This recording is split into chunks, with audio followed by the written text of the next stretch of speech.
Assalomu alaykum. Hozirda biz piyoz ekim maydonidamiz. Ushbu loyiha Biznes rivojlantirish banki hamkorligida Xorazm viloyati Xiva tuman Chanashik Mufida 286-kontrda amalga oshirilmoqda. Bu yerga piyoz ekilgan. Maydonning umumiy hajmi 10,7 gektarni tashkil etadi. Bu yerdagi ekinlar zamonaviy usullar bilan parvarishlanmoqda. Hozirda ekinlar unib chiqish va gullash holatida. Ekinlarni yetishtirish 70 kun davom etadi. Yetishtirish jarayonida sug'oriladi, tabiiy va mineral o'g'itlar bilan oziqlantiriladi.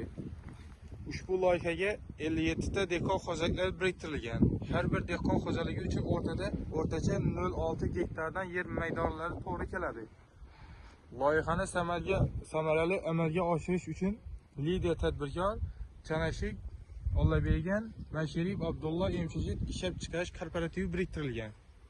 Ushbu loyiha bo'yicha har bir gektardan jami 36 tonna, jami 380 tonna hosil olish rejalashtirilgan. Mazkur ekinni yig'ishtirib olgandan so'ng ikkinchi ekinga ham yuqori daromadli ekin turi ekish orqali yer egalarining daromadlarini yanada oshirib boradi.